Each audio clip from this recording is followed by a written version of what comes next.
All right, guys, so the New York Times put out an article here. Shorter days, signs of fatigue. Trump faces realities of aging in office. President Trump has always used his stamina and energy as a political strength, but that image is getting harder for him to sustain.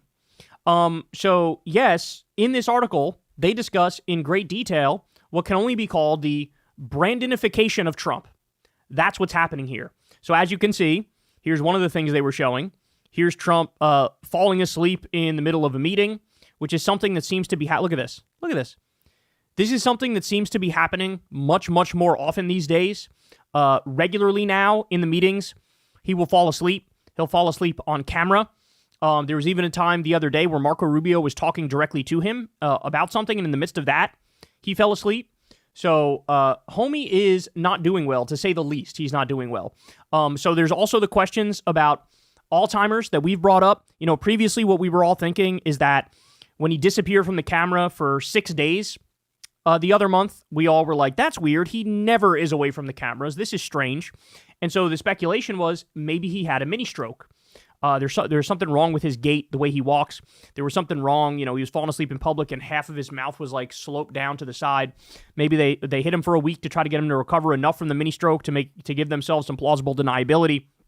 But as more information came out, it became clear maybe what they're trying to hide is early Alzheimer's. So first of all, his dad died at the age of 86 with Alzheimer's.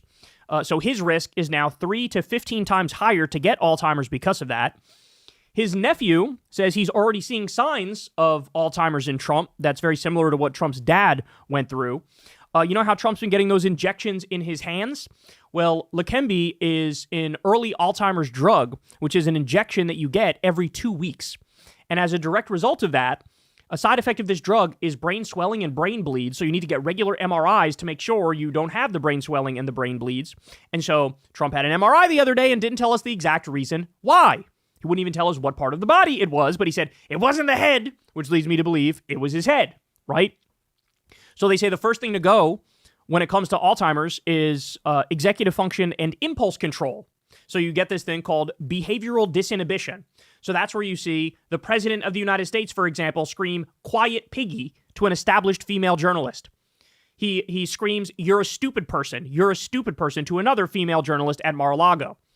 It's like, I don't know, when he was on the campaign trail and he stopped an event, like a town hall event, to basically be a DJ and play Ave Maria and sway around on stage for 30 minutes straight. So there's a lot of red flags, man. There's a lot of red flags.